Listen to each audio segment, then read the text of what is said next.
Welcome back to episode 3 of 10 for 10 by WatchGecko. This is a series from WatchGecko that sets out to inform you, the viewer, of 10 watches branching over 10 different categories that combined offer an extremely versatile, enjoyable and rounded collection, altogether coming at a value less than £10,000. Stay tuned to the channel for regular new episodes, as well as the WatchGecko blog for further coverage of each watch featured. All links will be in the description. Next up is a type of watch which has somewhat been created from the members of the watch community. Unlike divers, chronographs and field watches, the beta watch is a little more vague in its definition. The need for a beta watch was somewhat birthed from the concept of owning watches that the owner would prefer to keep in better condition. The well-being and condition of the beta watch isn't a primary concern from the owner, as beta watches are simply there as the go-to watch for when things get a little more hands-on. Once you start growing a collection, the need for a beta watch increases, which is where this video comes in. If you're invested in the watch community, you'll likely be very familiar with this watch. The SKX from Seiko was received success far greater than I imagine Seiko could have ever believed. For a model that was introduced in 1996 alongside many other modern divers using the 7S26 movement, on the surface it may come as a bit of a shock to see why this specific model has risen to the success it has. Searching terms online such as best entry level watch or first mechanical watch suggestions will yield results where the SKX is unavoidable. I think it's time we break down the SKX feature by feature to really understand why. Stick around for more outdoor shots and our top strap suggestions towards the end of the video. The SKX has had many different examples in its lifetime. However, the particular one we have here is the SKX 009J1. If you're familiar with diving watches, this watch has everything you'd expect to see. This stainless steel sports watch comes in at 42mm wide with a thickness of 13.5mm, acceptably modern proportions for a diving watch. Our lug-to-lug length of 46mm really helps this piece feel very wearable on the wrist. More on that later. The 009 version has a red and blue 120 click rotating bezel, simple and reassuring to turn on the wrist. Bold hour markers combined with easy to read loomed hands make up the core DNA of the SKX. A raised angled second track can be found on this particular model around the rehort, just adding further depth to the dial. The lume used on this watch is perfectly visible, glowing a warm green colour. When the SKX is on the wrist, you'll be viewing that dial through a hardlex crystal. This may not be the somewhat standard sapphire crystal we see on almost all watches today, but I don't think you can knock marks off Seiko here, bearing in mind the overall price of the watch. The watch goes a step above average divers by offering both day and date display on the dial at the 3 o'clock position.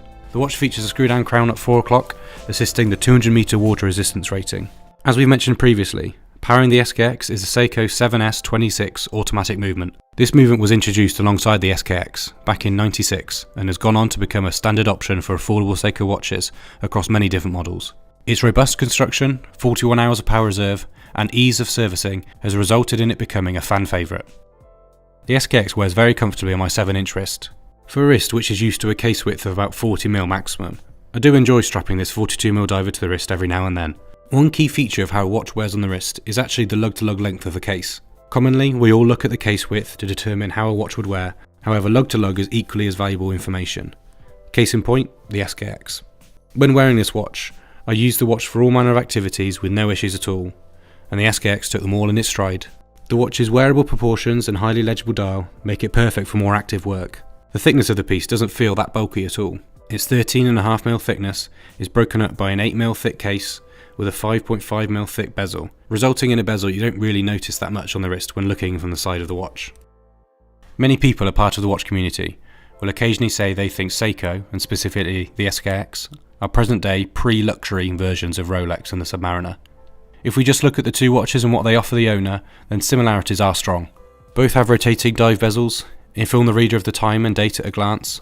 They both use stainless steel cases, and of course, they're both reliable as ever.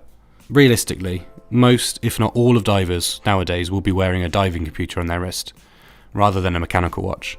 The ones who do still favour mechanical, I can only imagine they won't be reaching for a £6,500 watch to take with them. And this is the same not just for diving. The majority of wrists spotted doing work that requires a beta watch to be worn will have a watch from the likes of Seiko strapped to them. 60 years ago, this was Rolex, so I do understand the comparisons.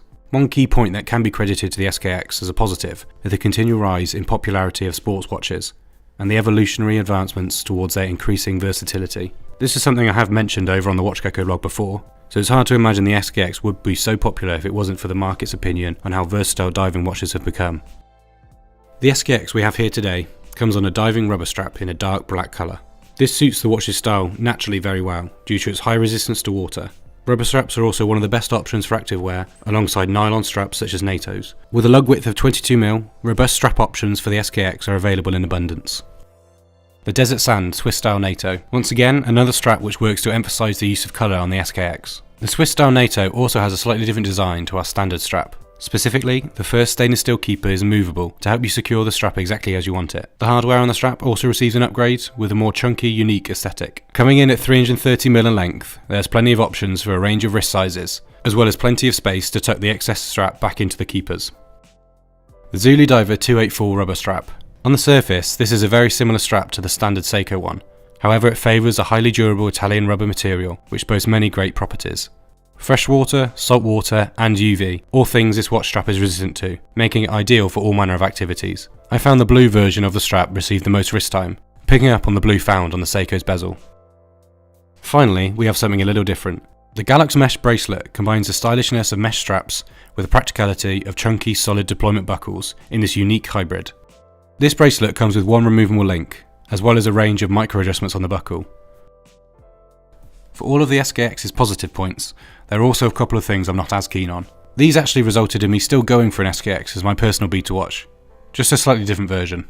For me, I found the crown at the 4 o'clock position more of an annoyance than a positive for the SKX. The crown guards on the SKX also don't help the time changing process.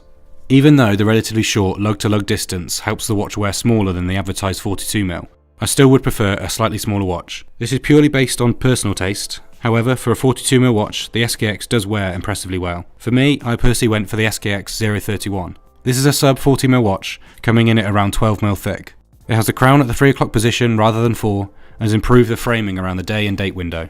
This watch normally comes with a black bezel, however I've changed that out for a faded one. Unfortunately, this watch has been discontinued, making it a little trickier to get your hands on one. So, why is the SKX the go-to beater? Well, to start with, the watch is built to an impressive level of quality for the price you pay. You get yourself a robust, reliable diver with a respected movement in a wearable size, all for an appealing price. The watch has a timeless, classic design, not trying to be anything it isn't, just doing all is required affordably. Due to the popularity of the watch, servicing and parts are readily available, and once again, affordable.